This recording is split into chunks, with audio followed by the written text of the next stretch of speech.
안녕하세요. 박수민입니다. 네.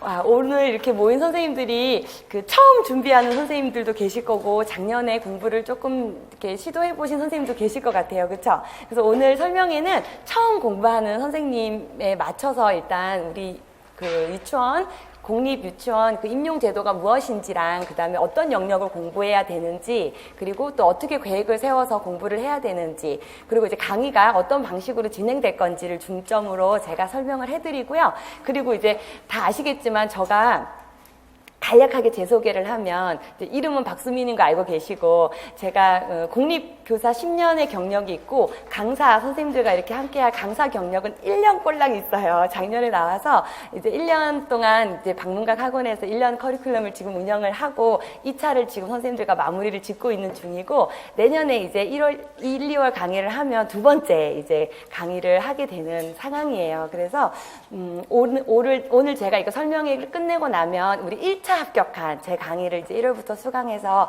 1차 합격한 선생님 두 분이 이제 거기 오늘 나간 자료 뒤에 보면 합격 1차 과정 어떻게 공부했는지가 적혀 있을 거예요. 그래서 그 선생님 두 분이 와서 이제 선생님들한테 어떤 방식으로 공부를 했다라는 것을 이제 소개하는 걸로 해서 오늘 설명회는 마치려고 그래요.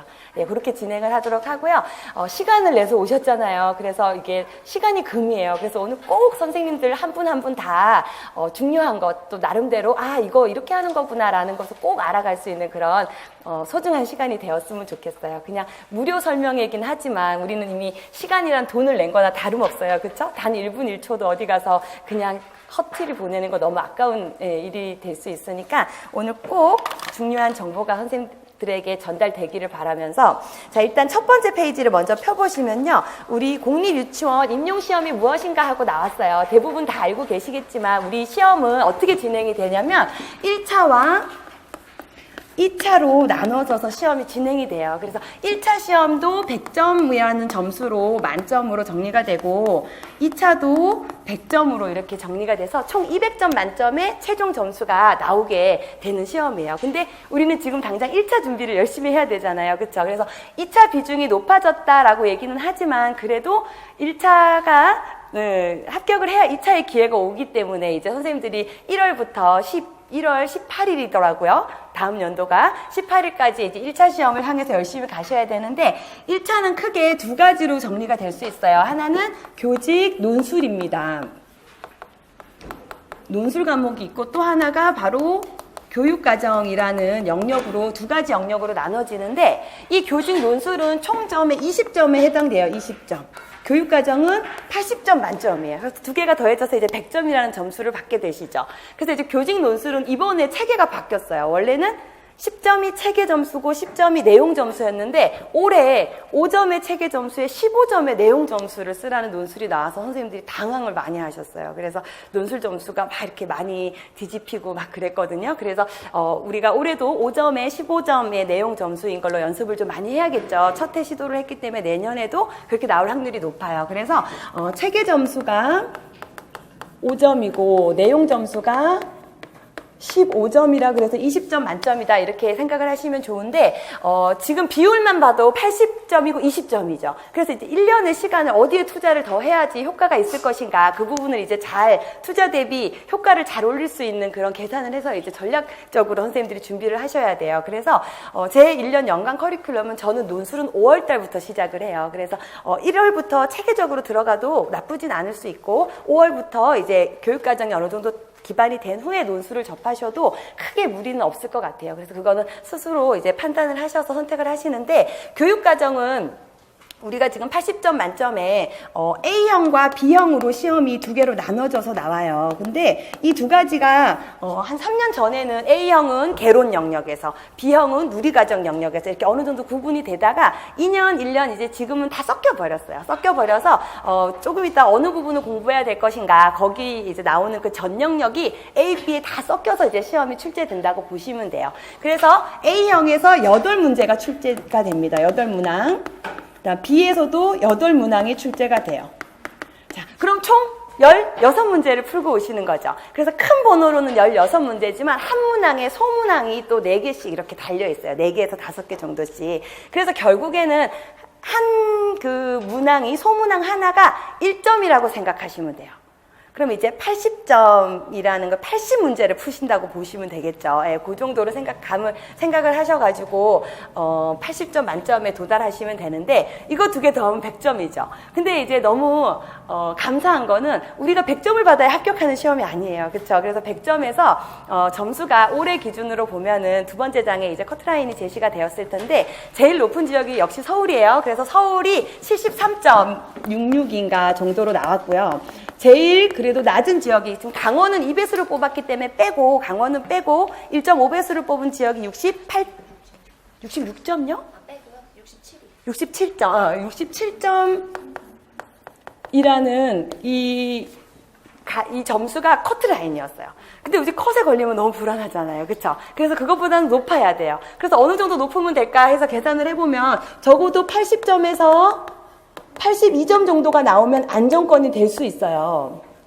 이거 우리가 말하는 세이프 존이에요. 안전하다. 너무 높나요?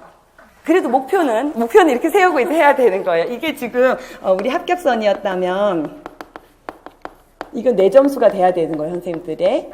자, 이게 4점수가 돼야 되는데 그럼 우리 80점으로 계산해서 보면 논술이 지금 20점 만점에 올해 시험이 아무리 체계가 바뀌어서 선생님들에게 혼란을 줬다 그래도 어느 정도 교육과정이 공부가 되신 선생님들은 편안하게 논술을 한 18점, 17점에서 18점을 받을 수 있으세요. 그래서 제가 요거 18점이라고 계산을 할게요. 내가 받는 점수를 18점. 그럼 이제 나머지 80점 만점에서 점수가 나오면 되죠. 62점을 받으시면 돼요. 그럼 몇 개 틀리면 돼요? 맞죠? 맞죠? 네.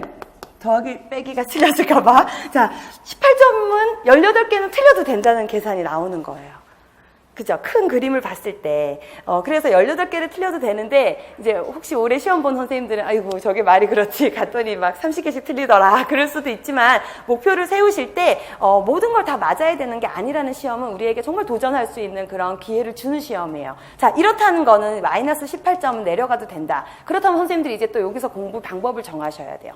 다 잡을 것인가? 중점을 잘 지킬 것인가.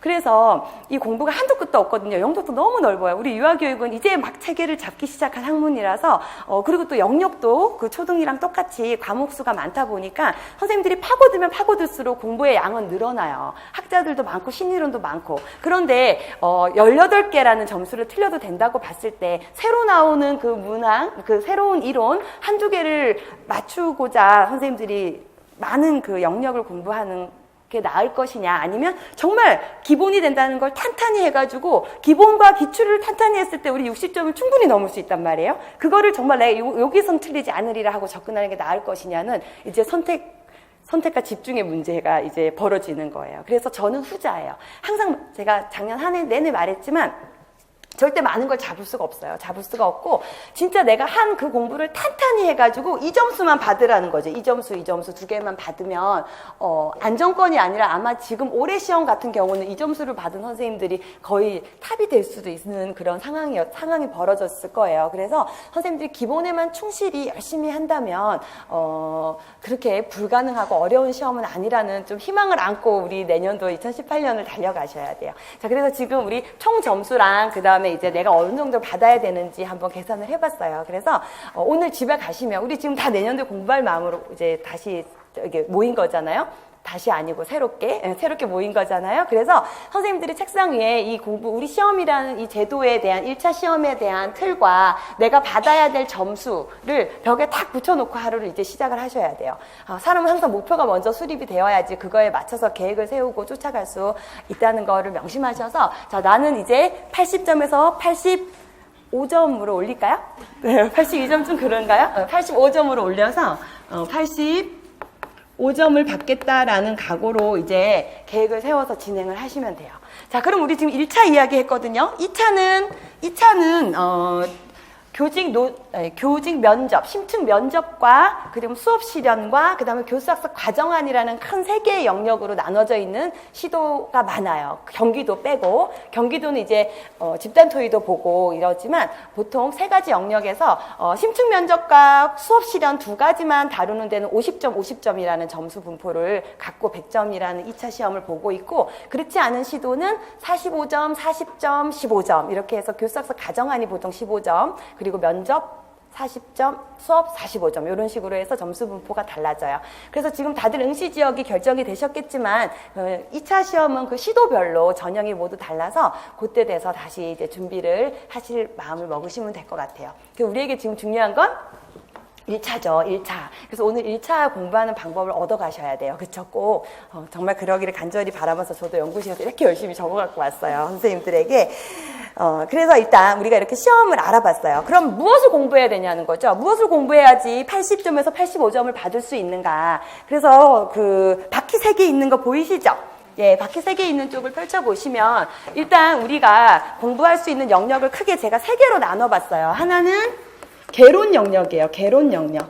또 하나는 누리과정 영역이라고 해서 두 번째 영역이 되고 하나가 운영 영역이라는 큰 3개의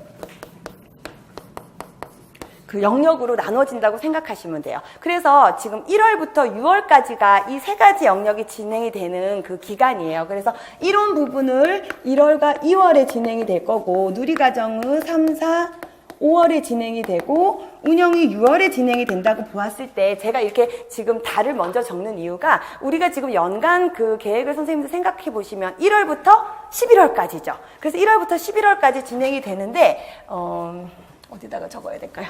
자, 1월부터 6월, 7월부터 9월, 10월부터 11월 이렇게 크게 세 마디로 나눠놨을 때 1월부터 6월이 지금 이 이론이 진행되는 기간이에요. 그런데 7월부터 9월이 문제풀이를 이제 하게 될 거고 10월, 11월이 모의고사예요. 어느 정도 그건 다 알고 계실 거예요. 근데 우리가 시험이 11월 18일이라고 생각을 하고 달려가면 안 되고 시험이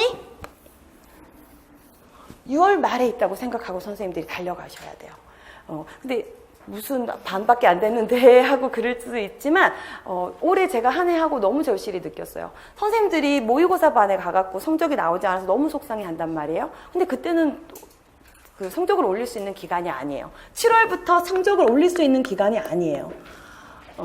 너무 야속하게도 왜냐하면 시험 날이 얼마 남지 않았고 7월부터는 문제풀이를 들어가면서 내 성적을 내가 문제로 확인을 하게 돼요. 그러면 이제 성적이 나오지 않을 때는 불안감이라는 아이가 나한테 와가지고 공부를 할 수 없게 만든단 말이죠. 너무 급하고 할 건 많고. 그래서 1월부터 6월을 성공하지 못하면 뒤에 가서는 크게 뒤집을 확률이 없다라는 각오로 이제 하셔야 돼요. 물론 올해 나는 1월부터 6월 안 하고 7, 8, 9에서도 잘했어 하는 그 선생님이 있을 수 있어요. 사람 역량 다 다르니까. 근데 다시 우리 지금 내년에 1월을 시작한다고 봤을 때는 1월부터 6월까지 선생님들이 정말 탄탄히 하셔야 돼요. 정말 탄탄히. 7, 8, 9에 가서 지치지 않을까요? 그럴 수 있죠. 절대 지치지 않아요. 성적이 잘 나오면 사람이 취업이 돼서 힘든 줄 모르고 갈 수 있어요. 체력이 너무 걱정돼서 해보지 않았으니까 일단 1월부터 6월까지 한번 해보셨으면 좋겠어요. 작년에 저 너무 열심히 해서 지금 이미 많이 지쳤다. 그래도 1월부터 6월까지 하셔야 돼요. 어떠한 상황에도 맞는 말이 아니에요. 자, 그래서 1월부터 6월까지 선생님들이 나주고수하고 6월 말이 시험인 것처럼 달려가셔야 돼요. 근데 확인하는 건 11월이고 중간중간 뭔가 확인의 기회가 있어야지 좀 사람이 이만큼 했구나 이렇게 점검이 되죠. 그래서 중간중간 확인을 할 거예요. 6월에도 모의고사를 한번 볼 거예요.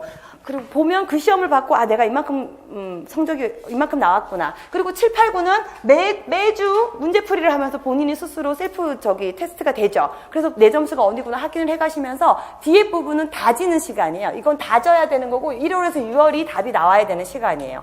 그래서 지금 개론, 누리과정, 운영 이렇게 세 가지를 6월까지 진행을 하는데, 자, 이제 개론 영역에서는 이제 선생님들 우리 유아교육 여러 가지 이론 부분, 제가 일단 첫 번째가 성격이라 그래서 이 성격에서는 복지와 아동복지 부분과 그다음에 유아교육 법이 들어갈 거예요. 법. 우리가 유아교육 법은 이제 시험 보기 얼마 전에 외우면 되지 않을까요? 하는데 법이 유아교육이랑 너무 밀접히 관련이 있어요. 그래서 법 체계를 선생님들이 이해하시고 법 내용을 하나의 이론을 보듯이 선생님들이 좀 소화를 하셔야 돼요. 그래서 성격 부분이 제일 먼저 들어가고 두 번째가 사상이에요. 사상. 그리고 발달 이론이 들어갈 것이고요. 그 다음에 놀이죠. 예. 놀이 이론, 그리고 부모 교육론, 교사론이네요.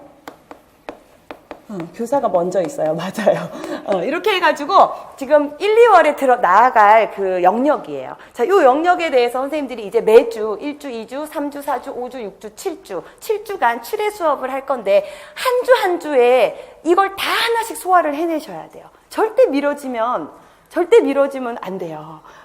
그래서 그 주에 끝난 거는 그 주에 소화할 수 있는 스케줄로 진행을 하셔야 돼요. 그리고 나서 이제 누리과정에 가면 우리 누리과정은 선생님들 다 아시죠?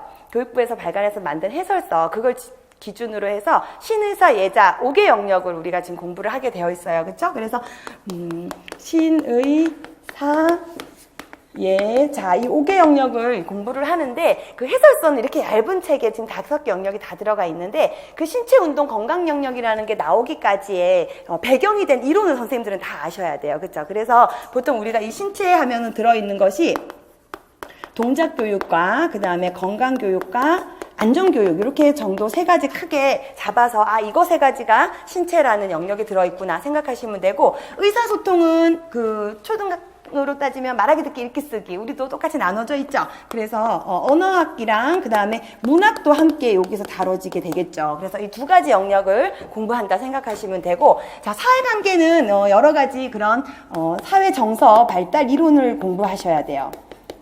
그래서 아이들이 그런 자아 개념이라든지 사회 인지 부분을 어떻게 발달해 나가는지 이런 것들을 공부하시면 사회관계에 대한 해설서를 읽는데 많이 도움이 되시고 그 다음에 이제 예술 경험은 음악과 미술이죠.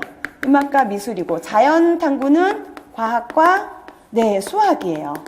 자 이렇게 해갖고 지금 누리과정이 공부가 이제 진행이 되실 거예요. 3, 4, 5월 달까지 이렇게 해서 한 영역씩 이제 1주, 2주에는 신체, 3주에는 4주에는 의사, 5, 6주에는 사회관계 이렇게 해서 주별로 전개가 돼서 선생님들이 공부를 하시게 될 거고 자 이제 운영편에 들어가면은 작년에는 운영편에서 시험이 많이 나왔어요. 그쵸? 그래서 운영편은 선생님들이 직접 교수학습 과정을 설계하고 그것을 실행하고 평가하는 것까지 들어가요. 그래서 목표 수립하고 그리고 그것을 교수학습 적절한 방법으로 매체를 이용해서 운영을 한 다음에 여러 가지 평가 방법을 도용해서 평가까지 할 수 있는 영역으로 이제 진행이 될 거예요. 자, 이렇게 하면 시험 영역 다 공부하신 거예요.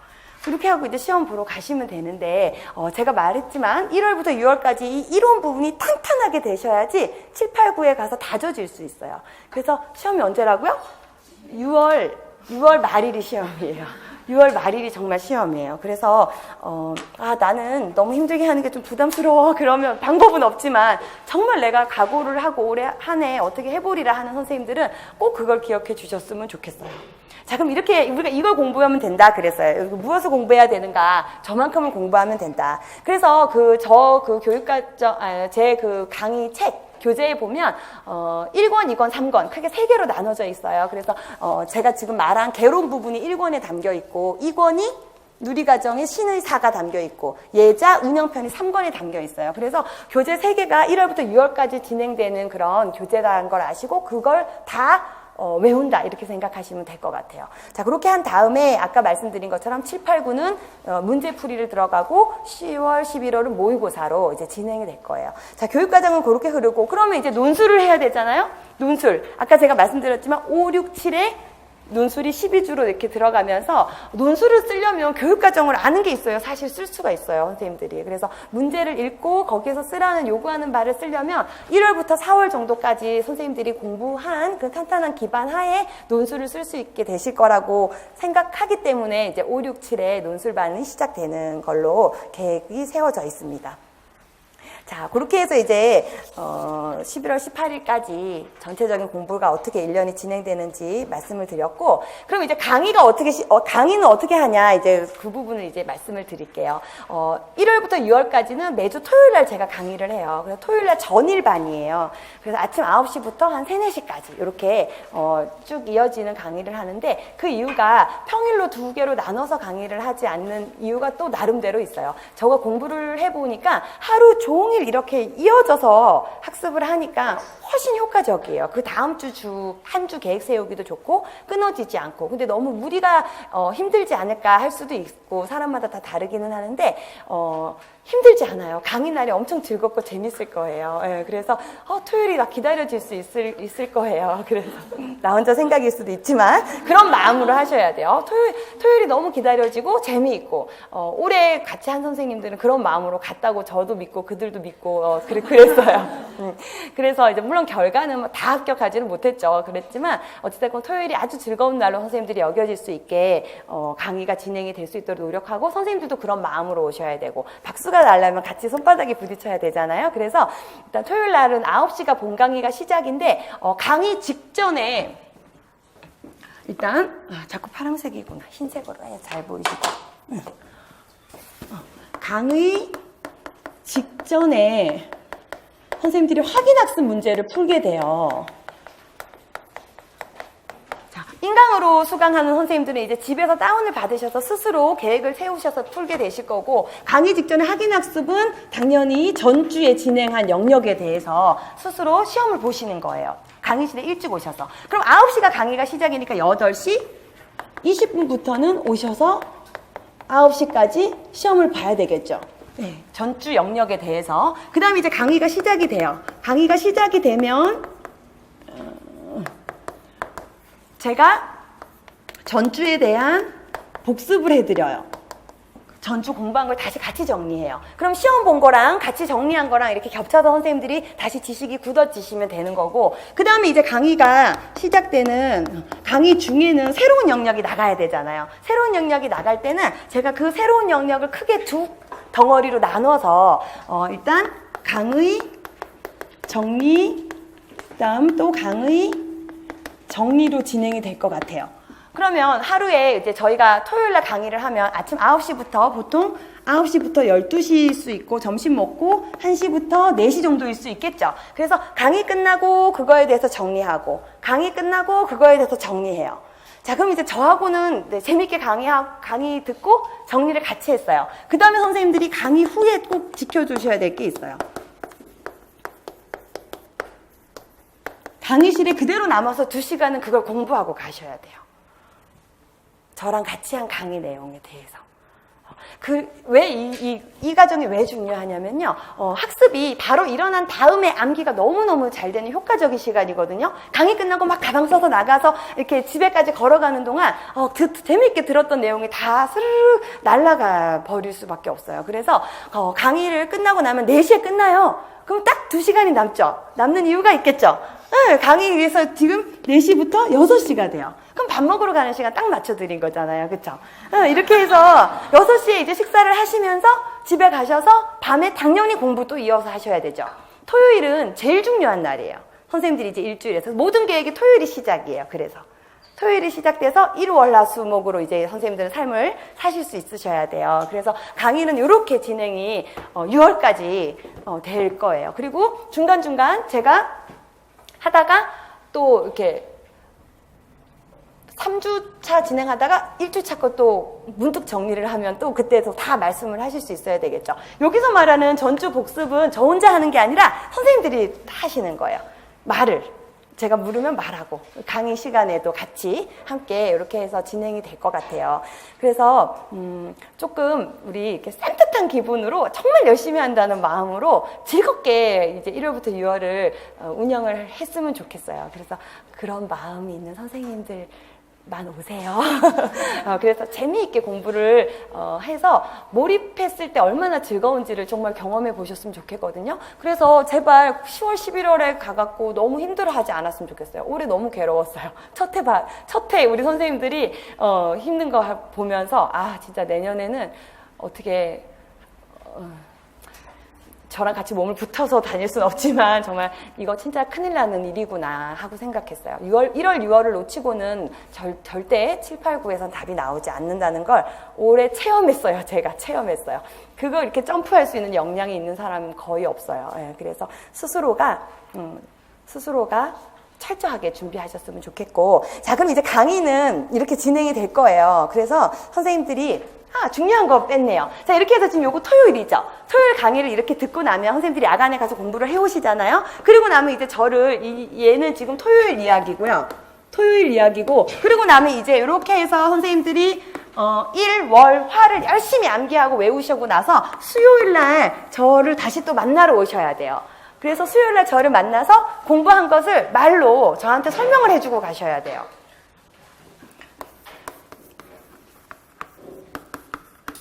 네, 그게 스피치 테스트라는 건데 인강 선생님들은 집에서도 하셔도 돼요. 근데 저를 만나러 오는 게 막 2시간씩 걸리는데 오실 필요는 절대 없어요. 이거는 공부에 전 세계에서 공부 잘한다는 사람들이 다 쓰는 방법이에요. 제가 말하는 게 아니라 공부한 걸 말로 할 수 있어야 된다는 거예요. 그렇게 했을 때 정말 장기 기억으로 들어가서 시험장에서 떠오를 수 있고 10월, 11월 모의고사 반에서 선생님들이 그거를 인출하실 수 있게 되실 거란 말이에요. 그래서 가까이 계신 분들은 아주 활용하면 좋을 것 같아요. 그래서 수요일 날 매주 스피치 테스트를 할 거예요. 그래서 아침부터 밤까지 일정을 쭉 잡아서 직장 다니시는 분들은 야간에 오시고 뭐 가까이 사시는 분들은 아침에 일찍 오시고 이렇게 해서 본인이 공부한 그 한 주 영역에 대해서 저한테 제가 물으면 답하고 이런 식으로 진행이 돼서 올해도 그렇게 진행한 선생님들이 좋은 성적을 올렸고 또 그거를 한 주도 있고 안 한 주도 있잖아요. 한 개인으로 봤을 때 한 3주 참석하고 한 주는 못 왔어요. 사정상 한 주 참석하고 4주는 못 왔어요. 근데 그 선생님이 이렇게 문제풀이 반에서 저한테 이렇게 말했어요.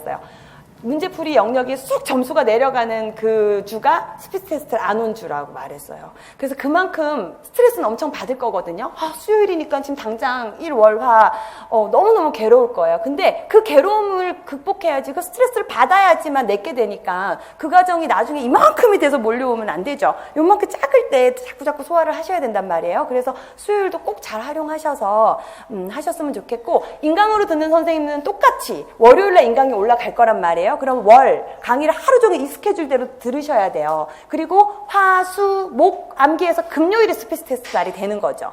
인형을 붙잡고 하든 남편을 붙잡고 하든 해야 돼요. 집에서.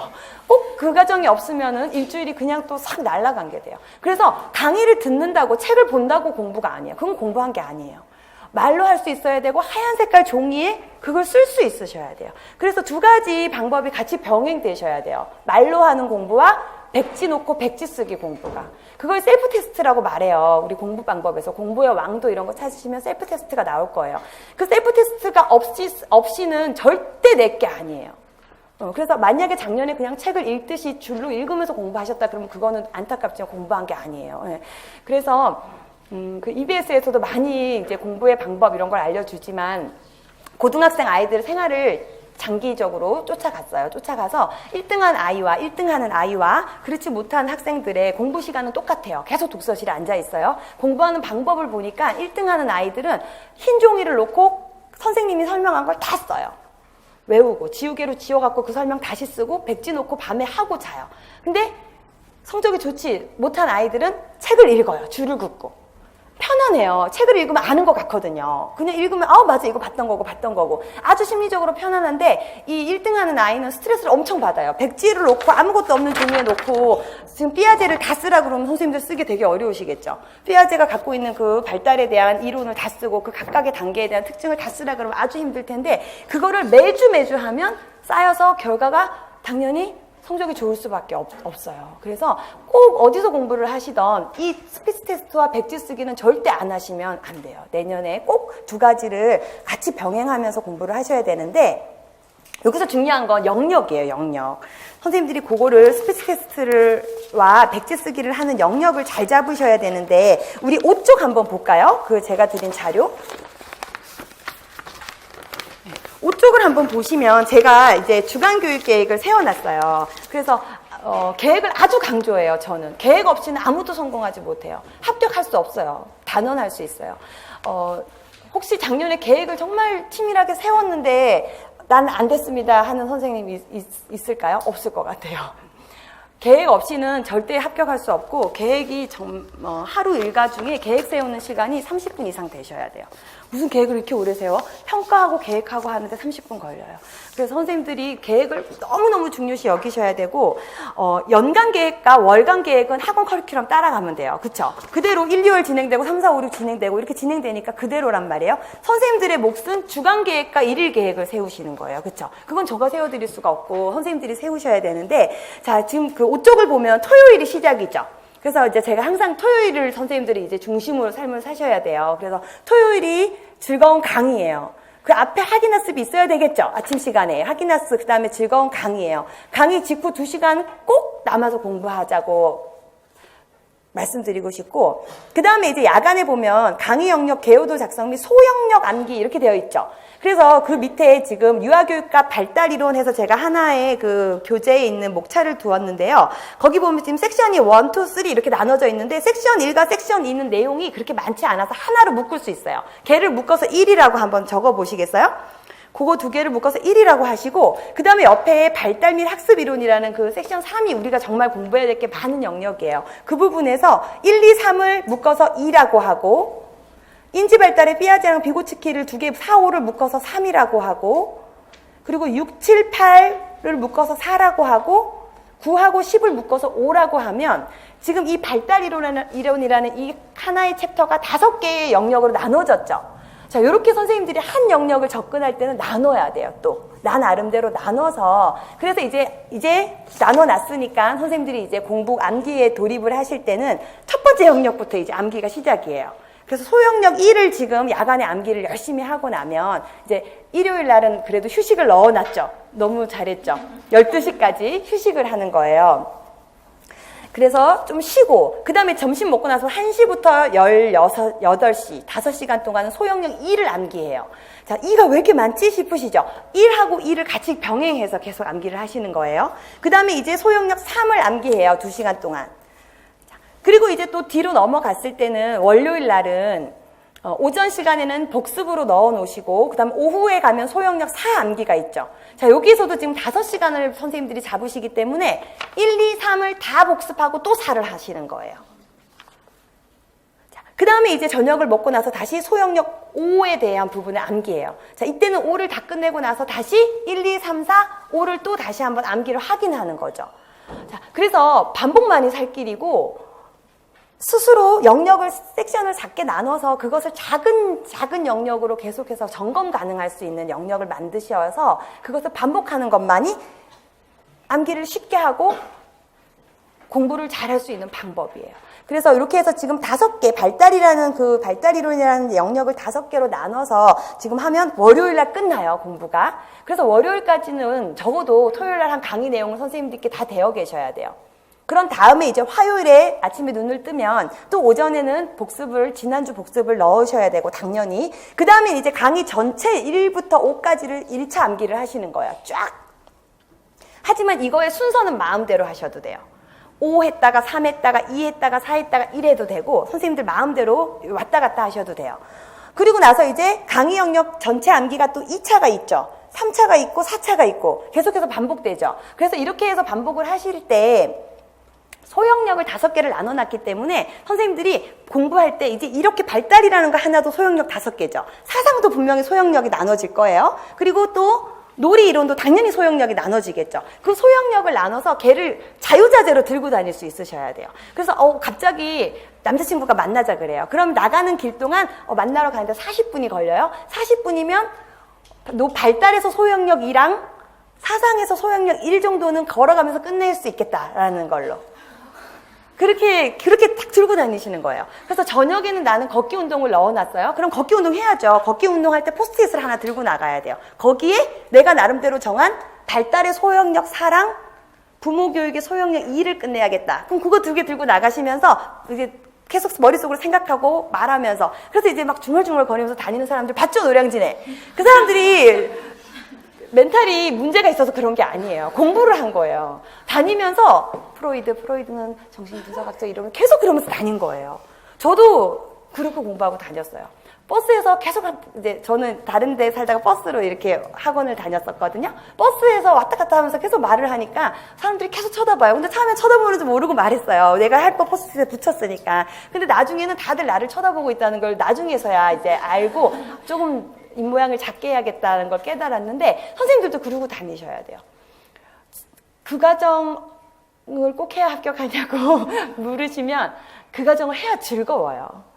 다르게 해도 합격은 할 수 있겠죠. 이렇게 해도 합격은 하고, 합격 뭐 운 때문에 한다고도 얘기하잖아요. 합격은 하겠는데 그렇게 정말 선생님들이 몰입을 해봤을 때 정말 즐겁고 이 공부가 괴롭지 않을 수 있어요. 선생님들 너무너무 즐겁다는 걸 알게 되실 거예요. 아, 이러고 이거 갖고 현장에 가서 이렇게 하는 거구나. 아이들한테 피아제가 말한 도덕성 이론을 이렇게 해갖고 아이들하고 활동을 할 수 있구나. 이런 게 연결이 되면 너무 즐겁고 재미있으시단 말이에요. 그러면 내가 뭐 가면서 말하고 다녀라 안 해도 아마 말하고 다니실 거예요. 그리고 그렇게 자꾸 회상했고 꺼내 인출했던 그 기억이 몇 번이 있냐에 따라서 10월, 11월에 모의고사 성적이 달라져요. 그래서 모의고사 성적이 시험 성적은 아니에요. 당연히. 하지만 모의고사에 좋은 점수를 받은 사람은 다 붙은 건 확실해요. 왜냐면 다 같이 컷이 내려가고 다 같이 컷이 올라갔을 때 같은 그 상위권에 있었던 사람들은 지금 다 합격했어요. 제 강의 들은 선생님들만 해도 모의고사 때 이제 직강으로 오면 모의고사를 다 걷어서 채점을 하잖아요. 모의고사의 일정 수준 이상인 선생님들은 다 붙었어요. 자, 그러려면 1월부터 6월까지 제가 이거 얘기한 토요일 하루 정말 알차게 잘 보내셔야 되고 강의 끝났다 그래서 후루룩 가면 큰일 나요. 절대 안 되고 그 다음에 이제 영역을 나누셔서 공부 영역을 나누셔서 그 영역이 자유자재로 움직일 수 있게 들고 다니실 수 있으셔야 돼요. 자, 그럼 이제 우리 사상 이제 개론 갖고 정리했는데 신의사 예자 들어가도 마찬가지예요. 신의사 예자 들어가도 한 영역을 내가 잡는다는 생각을 하셔야 돼요. 내가 이번에는 이 전체를 보시면 안 되고 내가 이번에는 신체에서 동작 교육을 잡겠다. 동작 교육도 다시 소영역으로 나눠야 돼요. 접근법, 교수법 나눠서 그걸 막 움직이면서 공부를 할 수 있으셔야 돼요. 이해되셨죠? 네, 조금 이해되셨으면 좋겠고 그래서 이제 이것이 반복되면서 일주일을 살았을 때 그 한 영역이 끝날 수 있어요. 그러고 나면 이제 뒤로 갈수록 복습해야 되는 영역이 많아지죠. 근데 너무 양이 많아질 것 같지만 하나도 안 많아져요. 왜냐면 처음에 인출하는데 1시간 걸렸다면 다음엔 30분 걸리고 다음엔 10분이면 인출해요. 그건 확실해요. 네, 그래서 나중에는 하루 종일 전 영역이 다 끝날 수 있어요. 왜냐면 그만큼 장기 기억으로 탄탄하게 냈게 되었기 때문에 인출하는데 시간이 조금밖에 안 걸리게 된다는 거예요. 근데 그 과정을 언제 해야 돼요? 1월부터 6월에 해야 돼요. 네, 6월까지 해야 돼요. 7, 8, 9는 공부를 할 수 있는 시간이 아니에요. 다지는 시간이에요. 네, 그래 합격 다지기라고 제가 했죠. 다지셔야 돼요. 10, 11월에는 절대 뭐가 바뀌지 않는 시간이에요. 그때는 결정이 난 시간이에요. 그래서 꼭 그 마음을 안고 우리 내년에는 행복한 하루하루를 갈 수 있게 뒤에 가서는 절대 답이 나오지 않는다는 거 꼭 선생님들이 알아주셨으면 좋겠고 자 뒤에 이제 넘기면 이제 일일 교육 계획이 있어요. 이제 선생님들이 이제 주 계획을 크게 잡으셨다면 이제 하루 계획은 매일매일 세우셔야 돼요. 밤에 잘 때 꼭 계획을 세우고 자야 되는데 이제 6시 반 정도에는 이제 기본적으로 일어나 줘야 되죠. 우리 그래도 6시 반에서 7시 반 정도까지 이제 아침도 먹고 준비를 해요. 그러고 나서 이제 지금 다른 거는 선생님들 개인마다 다 스케줄이 다르겠지만 별표해 놓은 걸 보시면 8시부터 9시까지 누리과정 세부 암기가 있죠. 그래서 누리과정 선생님들 그 해설서랑 지침서 처음 공부하신 선생님들은 사셔야 돼요. 해설서랑 지침서를 사서 제가 올해는 멋모르고 3월부터 시작을 했어요. 암기를 선생님들한테 해달라고 요구한 게 1월부터 할 거예요. 1월부터 누리과정에 나와 있는 세부 내용을 일단 외워야 돼요. 처음에 저는 무슨 생각을 했냐면 선생님들이 이 이론적 기반이 있어야 해설서를 볼 수 있는 눈이 있을 거다라는 생각을 했는데 그거랑 별개로 통째로 외우시더라고요. 그냥 그러니까 누리과정 들어가기 전에 일을 개론부터 할 수 있다는 얘기예요. 결론은 그냥 결론은 1월부터 빨리 시작하는 게 훨씬 좋아요. 그래서 1월부터 매일 아침마다 1시간은 세부 내용 쓰기를 하셔야 돼요. 그것 또한 마찬가지예요. 신체라는 한 영역을 통째로 다 외우려면 힘들어요. 어떻게 해요? 무조건 소영역으로 나눠야 돼요. 근데 우리 해설서에 이미 다 나눠져 있어요. 내용 체계라고 안에 내용 체계라는 거 안에 내용이 나눠져 있어요. 그래서 그 한 영역 한 영역을 하루에 하나씩 접근을 하셔갖고 하나를 다 외우셔야 돼요.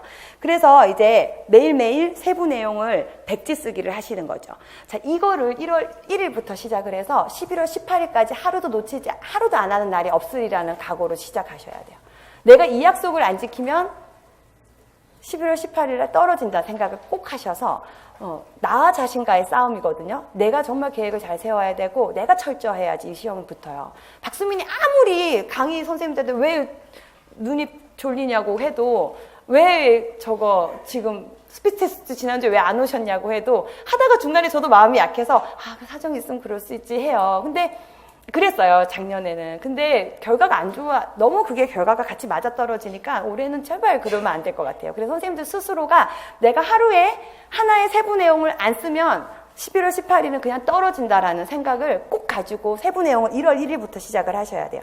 그래서 아침 시간은 무조건 세부 내용을 쓰면서 시작이 돼야 돼요. 그러면 1, 2월에 신의사 예자 5개 영역이 다 외워져요. 그럼 3, 4월부터는 남들 그때 이제 세부 내용 외우기 시작할 때 그건 탄탄해져 있는 상태이기 때문에 또 다시 도전할 수 있는 도전감이 생긴단 말이에요. 새로운 영역에 대해서. 그렇기 때문에 1, 2월 안에 세부 내용 끝낼 수 있게 아침 시간이 1시간이 확보된 거예요. 세부 내용 공부로. 그 다음에 이제 9시부터 12시라는 한 그 시간을 또 나눴죠. 그래서 일과를 선생님들이 오전, 점심을 먹고 오후, 저녁을 먹고 야간 이 세 덩어리로 나누는 거예요. 하루를 그렇게 3개로 나눠서 이제 삶을 사시는데 오전 그 시간을 지금 1시간 누리과정 3시간 공부 시간이니까 4시간 나오죠. 그래서 그 아침을 3시간으로 공부 시간을 확보해 놓으시고 점심 먹고 나서 이제 오후 공부는 5시간 정도가 확보될 수 있어요. 개인마다 달라요. 4시간일 수도 있고 조정을 하셔서 일과를 세우시되 어찌됐건 하루도 섹션으로 나눠야 돼요. 그러고 나서 공부를 집어넣어요. 그리고 저녁 먹고 나서 밤 공부를 또 2시간을 잡아놓을 수 있어요. 그럼 하루에 공부 덩어리가 4덩어리죠. 하나는 무조건 세부 내용, 하나는 오전 공부, 하나는 오후 공부, 하나는 야간 공부. 이렇게 해서 3덩어리로 공부를 하되 아까 제가 말씀드린 그 영역을 돌리는 거예요. 소영역을 계속해서 반복하면서. 그리고 이제 밤에 별을 못했네요. 별이 들어가야 되는데 22시부터 20시 30분. 하루 일과 평가하고 다음날 계획 수립이 너무너무 중요해요. 오늘 내가 무엇을 했고 무엇을 하지 못했고 내일은 어떻게 이게 반영돼서 내일의 삶은 어떻게 살아야 될지가 계획이 세워지셔야 돼요. 자, 이렇게 해서 계획을 꼭 세우고 자면 아침에 일찍 일어나요. 내일 해야 될 일이 있기 때문에. 그건 누구나 다 그래요. 내일 그 종이 하나에 계획을 내일 해야 될 걸 딱 세워놓고 나면 아침에 난 정말 잠이 많은데 하는 선생님도 그때는 일어날 수 있어요. 그거 다 성취되고 나면 즐겁고 행복하거든요. 사람은 행복하고 즐거운 일에는 잠을 하나도 안 자도 견뎌낼 수 있어요. 제가 공부할 때 떨어진다는 각오로 당연히 공부했지만 6개월 공부할 때 잠을 2시간, 3시간을 잤어요. 근데 정말 힘들어서 못할 줄 알았는데 너무 재미있었어요. 같이 공부하는 선생님이랑 같이 그때는 서울대 도서관이 24시간 일반인들 오픈을 했어요. 근데 무슨 안 좋은 사건이 하나 있어서 요즘은 24시간 오픈이 아니라 하더라고요. 근데 저 때도 그때 막 불쌍한 사람들이 거기서 많이 살았어요. 그냥 숙식을 해결을 했는데 저도 거기 가서 공부했어요. 여기 노량진에서 공부하다가 밤에 10시에 이제 서울대 가는 버스를 타고 가서 이제 그 다음날 새벽 5시 반에 다시 버스가 시작이에요. 거기 서울대에서 시작돼요. 그때까지 5시 반까지 있다가 집에 와서 씻고 다시 이제 학원에 7시에 다시 왔어요. 그래서 서울대에서 한 1시간 자고 집에 가서 한 1시간 정도 또 눈 붙이고 다시 또 이제 와갖고 공부하고 그랬는데 못할 것 같은데 선생님들 입 벌리실 필요가 없어요. 선생님들도 즐거우면 하세요. 즐거우면 사람은 다 하게 되어 있어요. 그래서 왜 나이트클럽 죽순이 그러잖아요. 그 사람들은 더 힘들어요. 매일 춤을 춰서 서야 되니까 얼마나 몸이 힘들어요. 즐거우니까 하나도 힘들지 않거든요. 우리 공부는 앉아서도 해도 되죠. 서서도 해도 되죠. 걸어다니면서도 해도 돼요. 공부는 정말 더 즐거울 수 있단 말이에요. 그럼 잠이 4시간만 자도 다음날 활력은 걱정 하나도 안 하셔도 돼요. 대신 이제 즐겁게 되려면 당연히 고통의 시간이 있어야 되죠. 스트레스를 빨리 받으시라는 거예요. 그래서 뒤에는 그 즐거움을 맛보셔야 돼요. 아셨죠? 그럼 시험 보러 가기 전날도 안 불안해요. 잘 수 있어요. 잤죠? 시험 보러 가기 전날. 잘 수 있어요. 그 다음날에 시험이라서 너무 불안하고 가슴 초조하고 잠을 못 자는 건 공부가 안 됐기 때문이거든요. 아마 올해 그러셨다면 기본적으로 선생님들 스스로를 되돌아보시면 내가 올해 정말 안 될 것 같은 느낌으로 가셨을 거예요. 공부가 된 사람은 그 전날 잠잘 수 있어요. 쿨쿨 잘 자고 아침에 개운한 마음으로 스트레칭하고 시험 보러 간다니까요. 그렇게까지 하려면 또 얘기하죠? 1월부터 6월까지 이 방법대로 일주일을 사시면 돼요. 그럼 누구나 할 수 있어요. 이건 똑똑한 사람이 붙는 시험이 아니에요. 이거는 머리가 좋아야 붙는 시험이 아니에요. 암기 싸움이고 전략 싸움이에요. 반복하면 다 할 수 있어요. 다 할 수 있고. 자, 그래서 지금 하루 일과를 지금 평가 잘하라고 제가 이러죠. 평가 잘하고 계획을 잘 세우고 주무셔야 돼요. 그 다음에 질 높은 수면을 취하는데 이 질 높은 수면도 행복하면 자연히 수면장애 안 겪어요. 힘들고 그런 건 공부를 안 해서 그런 거예요. 자, 그래서 그 밑에 보면 암기 후에 꼭 셀프 테스트를 거쳐야 된다고 제가 적어놨죠. 그래서 이제 백지 쓰기랑 구두 테스트는 선생님들 공부의 최고의 방법으로 꼽히셔야 돼요. 그래서 토요일날 강의 듣고 일, 월, 화, 그 다음에는 무조건 스피치 테스트 꼭 스스로든 참석을 하시든 꼭 하셔야 되고, 그 다음 주부터 있는 그 반복되는 부분은 이제는 책 보지 않아요. 백지만 놓고 쓰는 거예요. 4번, 5번째 반복되는 데는. 왜냐면 이미 다 전체를 말로 할 줄 알기 때문에 흰 종이만 놓고도 개요도를 딱딱딱 그리고, 우리 아까 소형령 나눈 거, 그거를 이렇게 적어 놓는 게 개요도예요. 그래서 꼭지를 딱딱딱 적고 그거에 대한 설명을 그냥 백지 놓고 쓸 수 있게 되세요. 목요일하고 금요일날. 그리고 나면 토요일날 또 새로운 거 공부하잖아요. 그래서 딱딱딱 선생님들이 소화할 수 있는 만큼의 그 공부가 일주일씩 진행된다는 거 너무 좋죠. 우리 고등학교 때 맨날 했잖아요.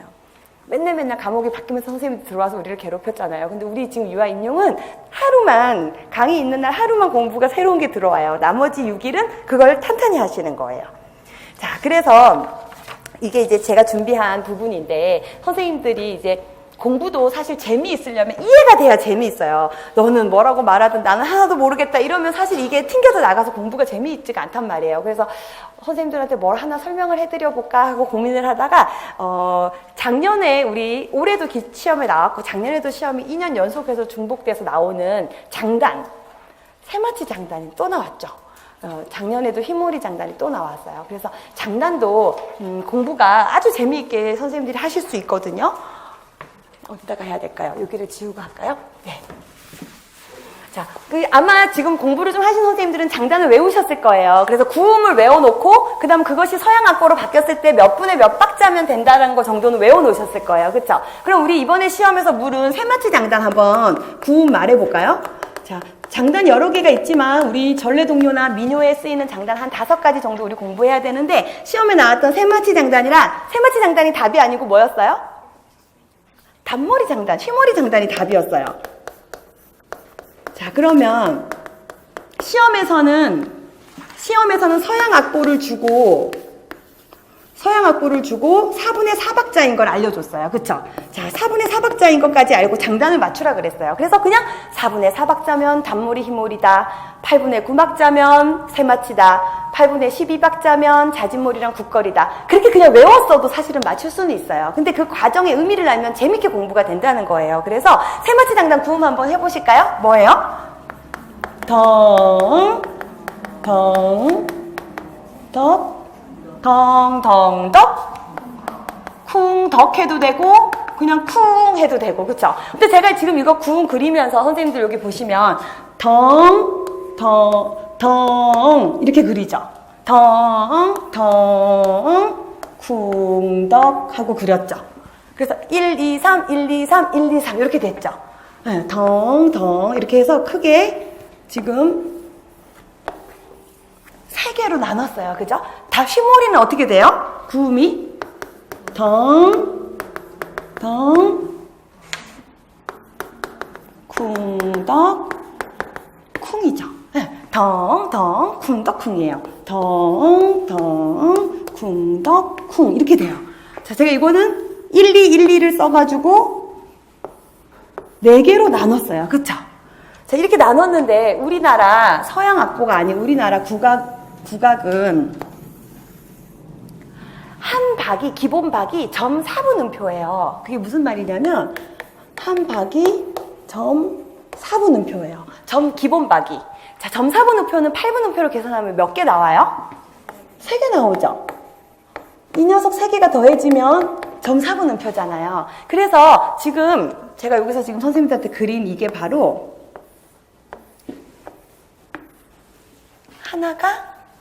하나, 둘, 셋 해갖고 이 전체가 한 박이에요. 그럼 이게 지금 점 4분음표가 되는 거죠. 그러면 여기 작게 있는 이거는 뭐예요? 하나가? 8분음표잖아요.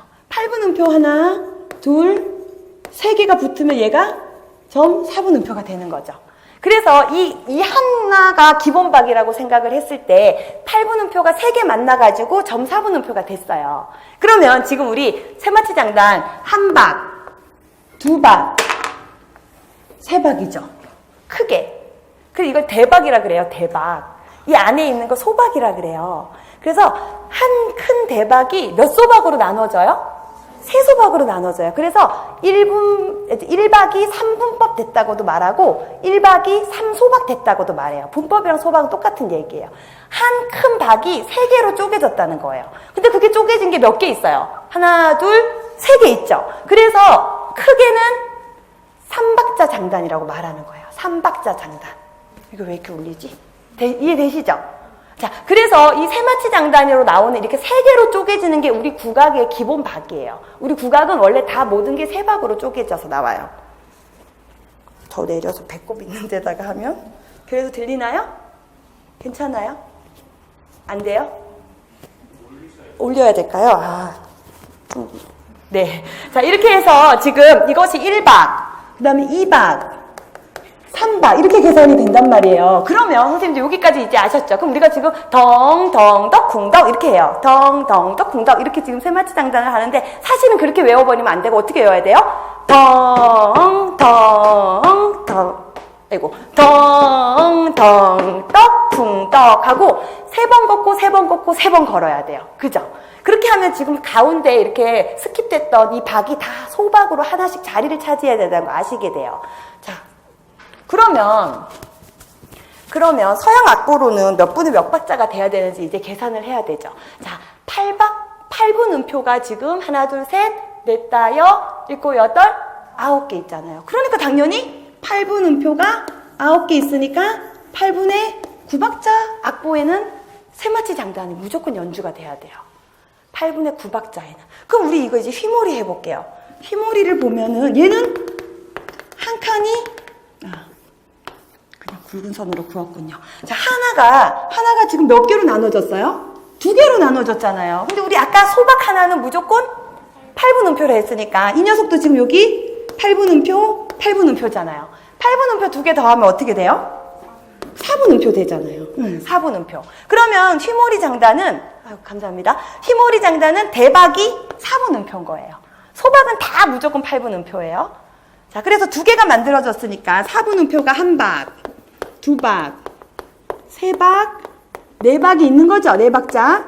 자, 그래서 지금 결국에는 우리 하나, 둘, 셋, 4개. 4분음표가 4개 있으니까 4분음표가 4개 있으니까 뭐예요? 4분의 4박자 곡을 연주할 때는 휘몰이 장단을 하는 거죠. 그래서 우리 시험에 이 녀석이 나왔단 말이에요. C, 4분의 4박자. 그러니까 그러고 나서 세마치 장단이라 하니까 맞아요? 틀려요? 틀려요. 세마치 장단은 한 박이 3개로 나눠져서 점 4분이어야 되는데 이 박 저 박은 한 마디가 8분음표짜리가 8개 들어있었단 말이에요. 그죠? 그러니까 당연히 휘몰이 장단이 되죠. 그래서 선생님들이 이 장단을 이제 외울 때는 걸으면서 같이 외우는 거예요. 덩덩 쿵덕 쿵 하면 뭐예요? 휘몰이 장단을 하고 다니시는 거예요. 걸음이랑 소박을 맞춰서 공부를 하시다 보면 금방 외워져요. 덩덩 떡 쿵떡 하고 다니시는 거예요. 그래서 학원 끝나고 지하철역까지 갈 때 계속 이렇게 다니시는 거예요. 그럼 걸음이 빨라졌다 느려졌다 그래요. 그러다 보면 빠르게도 인식해요. 우리 장단의 빠르기가 굿세라 휘죠. 굿거리, 세마치, 자진몰이, 휘몰이 순으로 빠르기가 점점 빨라져요. 근데 그게 걸음걸이로 선생님들이 느낄 수 있어요. 그래서 일례로 이렇게 공부를 선생님들이 하고 나시면 암기하시기도 좋고 또 이해가 되니까 그 과정이 조금 더 어떤 활용 시험이 나와도 풀 수가 있어요. 그냥 예를 들면 이거 몇 분의 몇 박자 안 주고 그냥 그 옆에 이 박 저 박 이거 너무 지저분하게 되었군요. 만약에 그냥 오선 악보에 이렇게 이 8분 음표만 그려놨어요. 앞에 박자를 비워놨어요. 그럼 얘를 세가지고 몇 분의 몇 박자인지 알고 장단을 계산하면 되는 거예요. 그쵸? 그래서 이해가 안 되신 분도 계신가? 이렇게 표정으로 확인하고 싶어요. 저는 이해가 됐으면 리액션을 해주셔야 되고 안 됐으면 또 설명을 해드려야 되니까 세마치 장단이랑 휘몰이 장단 말고 자진몰이, 국거리도 다 똑같은 그런 원리로 지금 장단보가 만들어지게 돼요. 그래서 소박을 알고 대박을 알고 박자를 계산할 수 있으면 서양 막보랑 비교해서 어떤 시험이 나와도 풀 수 있게 된다는 거죠. 그래서 공부가 지금 더 재미있는 무슨 이론을 공부했으면 좀 좋았을 텐데 어찌됐건 이 녀석이 지금 2번 연속 나오는 기출문제니까 설명을 간단하게 드렸고요. 이렇게 공부를 이해하고 재미있게 하면 생활 속에서도 자연히 하게 돼요. 제가 작년에 처음에 이제 선생님들 나와서 선생님께 강조한 게 임용의 생활화를 해라 그랬어요. 계속. 그게 무슨 말이었냐면 아까 말했지만 어디 이동할 때 계속 공부를 해야 되고 또 이동하다 보면 진짜 주변에 환경인쇄물 올해 시험에 또 나와서 마음이 아프지만 환경 인쇄물 투성이에요. 그걸 보면 우리 유아교육이 너무 다 생각나요. 좀 이따 우리 발표한 선생님도 여기 합격 수기에 썼던데 뭐 횡단보도를 건널 때는 횡단보도 원칙을 외치면서 마음속으로 외우면서 건너고 커피숍에 갔는데 뭐 할인한다 그러면 그거와 관련해서 또 아이디어가 수업 우리 교육 공부한 거랑 떠오르고 이렇게 해서 선생님들이 아마 표지판 하나만 봐도 공부 내용이랑 연결되고 그런 삶을 1년을 사시면 어쩌면 이렇게도 얘기하세요. 떨어져도 상관없다. 너무너무 재미있고 즐거웠다. 그런 1년을 만들어 가셨으면 좋겠어요. 그래서 내년에 막 바쁘게 설명드렸지만 어느 정도 공부를 어떻게 해야 되는지 조금 아셨으면 좋겠고 저를 또 만나지 못하더라도 이 방법은 꼭 쓰셔야 돼요. 그래서 내년에 정말 좋은 성적으로 공립에 가서 예쁜 애기들이랑 함께 따뜻하고 정말 똑똑한 선생님이 똑똑해야 돼요. 그래야 아이들이 행복해요. 따뜻하면서도 민감하면서도 똑똑한 선생님으로 아이들과 지낼 수 있는 2019년 3월이 되죠. 네, 그날을 기대하면서 즐겁게 공부하시길 바라고요. 저는 이제 선생님들을 위해서 준비한 내용이 여기까지예요. 참석해 주셔서 감사하고 우리 박수 쳐주려고 그러시죠? 조금 이따 같이 받을게요, 박수는. 우리 이제 올해 제가 작년에 첫 강사로 제 직업을 바꿨기 때문에 전체 최종 합격 선생님이 아직 나오지를 못했어요. 이제 2차 준비를 열심히 하고 있는데 그 선생님들 중에 이제 2분이 선생님들께 어떻게 공부했는지를 말씀을 드리려고 준비를 하셨어요. 어디 계세요? 맨 끝에 앉았어요? 앞으로 나와주세요. 네.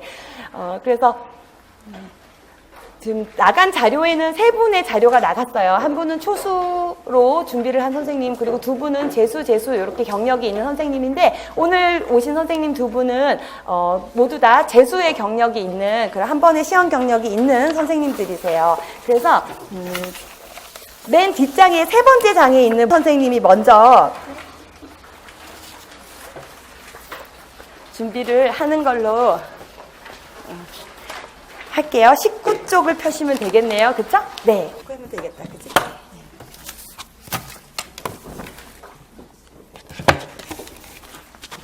들고 해요? 아니, 꼽아. 여기다 꼽아. 근데 너무 울리긴 울리던데. 너무 떨린다. 네. 떨지 말고 합시다. 네. 안녕하세요. 네.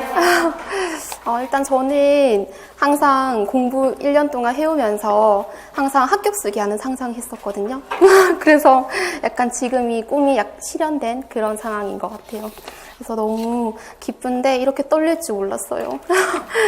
일단은 제가 준비한 자료에서 저는 임용고시에서 제일 중요하다고 생각하는 게 목표 그리고 이유나 꿈 같은 거라고 생각을 했어요. 그 이유는 일단 목표가 있으면은 제가 1년을 끌어나가는데 에너지나 힘 그런 것들이 있기 때문이라고 생각을 했었거든요. 그래서 저는 개인적으로는 저는 공부에 대해서 자신감이 없었어요. 그래서 고등학교 때 제가 공부를 하고 공부를 한번 손을 놓았었거든요. 그러니까 공부에 있어서 성취감을 경험을 한 적이 한 번도 없었어요. 그래서 그런 측면에서 임용고시를 하면서 뭔가 공부로 내가 성취도 하고 싶다라는 생각도 했었고요. 2번째는 꿈인데요. 제가 꿈이 저는 마인드적인 꿈이 제가 진정으로 행복한 삶을 실천을 해서 제 주변 사람들을 행복하게 해드리는 게 제 꿈이에요. 그 마인드적인 꿈을 실현하려고 생각을 했었는데 그거를 그 꿈을 구체적으로 생각을 해보니까 자기 자신이 진짜로 행복하려면 자존감이 있어야 되잖아요. 그래서 저는 그거를 유아들에게 그 마인드를 심어주고 싶었어요. 진정으로 자기를 사랑하는 거. 근데 제가 유아 교육을 하다 보니까 유아보다는 교사보다 부모가 더 큰 영향을 미치는 거예요. 그래서 저는 좀 부모님들이 자기 자신의 행복을 위해서 자기도 사랑하고 우리 가족을 행복하게 하기 위해서 우리 애기들한테도 긍정적인 영향을 미쳤으면 좋겠다. 이런 게 제 꿈이거든요. 그래서 결론적으로는 부모 교육 쪽으로 하는 게 제 꿈인데 이제 그 꿈을 실현하기 위해서 지금 이 절차가 중요한 이유가 저는 있는 거예요. 그래서 사립에 가는 거 말고 일단은 국가 수준의 교육과정을 운영하고 있잖아요. 국공립에서는. 그래서 그 현장 경험을 쌓으면서 유아들을 직접적으로 실제적으로 제가 알아야지 어떤 문제 상황을 가지고 있는지 알고 그리고 또 부모님과도 이야기를 해봐야지 그런 실제적인 지식을 얻을 수가 있으니까 저한테 있어서 현장 경험은 되게 중요해요. 그래서 이런 거를 항상 저는 힘들 때마다 떠올렸어요. 그래서 계속 생각하고 그렇게 하다 보면은 그래 이것보다 더 큰 게 있을 텐데 지금 이거는 그냥 지나가는 과정 중에 하나다라는 생각이 참 많이 들었었어요. 그래서 중요하다고 생각을 했었고 그리고 또 중요하다고 생각한 게 두 번째에 있는데 이거는 초수냐 재수냐의 문제거든요. 그래서 저는 혹시 초수인 선생님들 계세요? 재수인 선생님들은요? 그렇구나. 다 계시네. 그래서 전 초수인 경우에는 그냥 열심히 하면 된다고 생각해요. 그냥 무조건 열심히. 학생 강의를 들으면서 열심히 하면 따라가면 된다고 생각하는데 재수의 경우에는 열심히 안 했던 재수랑 1년 열심히 투자해서 한 재수 두 가지 유형이 있잖아요. 그래서 좀 막 엄청나게 열심히 했는데 아쉽게 안 됐다면은 좀 쉬는 시간을 가지면서 이런 마인드 정리를 하는 것도 저는 필요하다고 생각을 했었어요. 아니면 계속 공부는 1, 2월 강의는 흘러가고 나는 끌려가고 이런 기분을 되게 많이 느꼈었거든요. 그래서 그래서 그렇게 쉬는 시간도 가지는 게 좋겠다고 생각을 했었고 너무 열심히 안 했던 재수분이라면은 저 아는 분께서도 열심히 한 번도 1년을 투자해 보신 분이 없으셨어요. 그분은 1월 때부터 시작할 거라고 하고 정말 열심히 하시더라고요. 그래서 그렇게 유형별로 자기가 어떤 상황에 놓여 있는지도 한번 생각을 해봤으면 좋겠다고 생각을 했습니다. 그리고 세 번째 합격 방법에서는 제가 기본이랑 흐름 그리고 마인드 관리 이 세 가지를 꼽았는데 일단은 제가 기본이 중요하다고 생각한 이유가 있는데요. 이게 제 사례인데 제가 초수 때 7월 달부터 공부를 했었어요. 그래서 7, 8, 9, 10, 11 공부를 했었는데 다들 문제풀이 강의 풀 때 저는 이제 이론 강의를 처음 시작을 했어요. 그러니까 진짜로 그 강사님이 중요하다고 하는 핵심만 보고 시험장에 들어갔어요.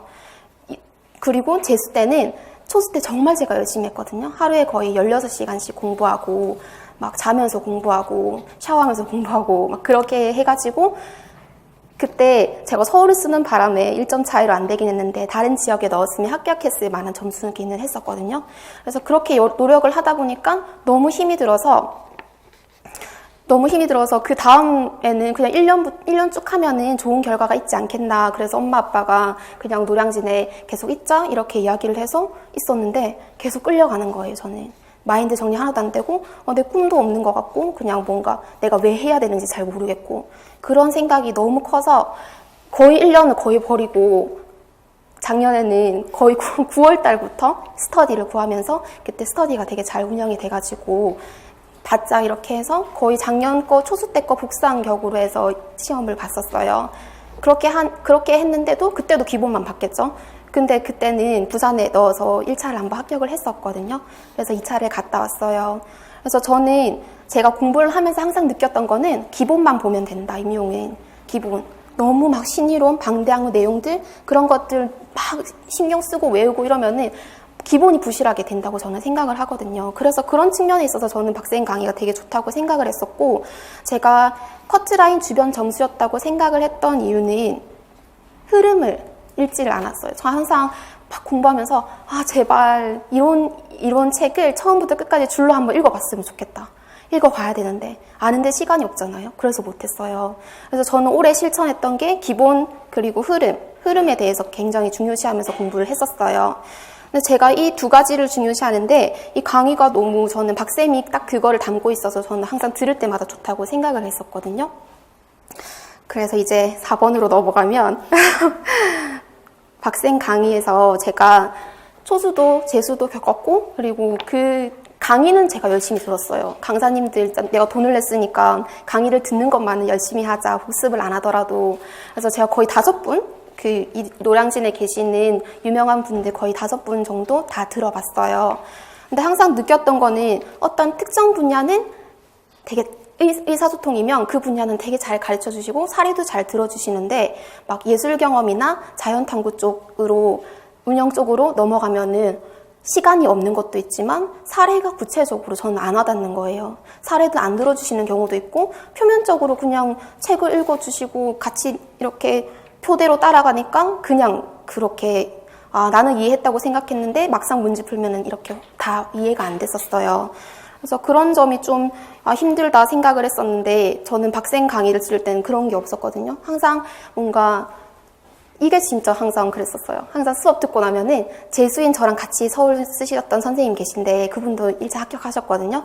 그분이랑 항상 강의 듣고 나면은 진짜 박쌤 강의 진짜 대단하다면서 둘이서 맨날 그렇게 감탄을 했었어요. 그럴 정도로 공부한 거 위주로 말하는데요. 아, 네. 아, 그래요? 그럼 이거 넘어갈까요? 네, 넘어가도 돼요. 아, 네. 그러면은 저는 일단은 스피치에 대한 내용을 꼭 얘기하고 싶어요. 스피치가 수요일 날 매번 저는 했었는데 이번에 올해는 4인 1조인 걸로 제가 알고 있거든요. 그래서 저는 스피치를 제가 한 번인가 두 번인가 빠졌는데 했을 때랑 안 했을 때랑 차이가 되게 커요. 그래서 제가 안 한 부분이 의사소통에서 문학 파트였어요. 그때 너무 막 줄글 많고 힘들고 그때 또 약간 좀 잘 안 되고 그런 시기라서 스피치를 안 갔는데 그게 모의고사 때까지 힘들게 했어요. 저를 문학 파트가 그 제일 뒷 파트거든요. 그래서 그 부분이 되게 힘들다고 생각했었기 때문에 매 순간 뭔가 해야 되는 게 있으면 다 참석하고 하고 그랬으면 좋겠다는 생각을 했었어요. 그리고 스피치를 또 여러 명이서 같이 하면 좋은 점은 막 나는 이만큼 외워왔는데 옆에서 엄청 잘해요. 막 토시안 안 틀리고 막 줄줄줄 얘기하면은 막 그런 생각이 들거든요. 난 더 해야겠다. 열심히 해야겠다. 이런 동기부여도 좀 많이 되고 그래서 그런 면에 있어서는 다른 분들이랑 같이 하는 것도 좋다고 생각을 했었고 그리고 다른 분들이 얘기할 때는 막 머리 빨리 굴려서 나도 막 생각해보고 대답 생각해보고 그런 식으로 스피치를 했었던 것 같아요. 그리고 네, 스피치 또 장점이 가면은 교수님이 시간이 제한돼 있으니까 중요한 것만 물어보시거든요. 나는 다 외웠지만 그 중에서 우선순위를 뽑을 수가 있는 거예요. 어떤 게 중요하고 어떤 게 좀 덜 중요하고가 이렇게 알 수가 있으니까 그런 점이 좋았어요. 그리고 제가 이번 시험에서 사회문화적 적합성이 답인 문제가 있었어요. NAERC 발달 실제? 네, 그 문제를 제가 맞출 수 있었던 게 스피치 했을 때 스피치 했을 때 제가 저는 항상 박쌤 강의 책에 있었던 거는 이렇게 다 외웠어요. 그냥 안에 있는 내용까지 다 외웠는데 제가 그거를 발달 적합성 그걸 물어보는데 앞에 그 용어만 얘기 안 하고 안에 내용까지 얘기하니까 이거는 시험에 나오면은 용어 쓰기 나오지 안에 줄글 쓰라고 안 나온다고 그렇게 저한테 말씀해 주시는 거예요. 근데 저는 그게 그때 너무 무안했었어요. 그래서 항상 복습할 때마다 사회문화적에서 그래 맞다 박쌤이 이랬지 용어만 뭐라 했지 하면서 그렇게 생각을 해서 시험 때도 생각이 났어요. 그래서 스피치에서 좀 틀리거나 막 무안받거나 이런 거에 대해서 좀 그냥 그래 하고 외우면 되니까 시험 때 쓸 수 있으면 일단 되니까 그렇게 생각을 했었어요. 네.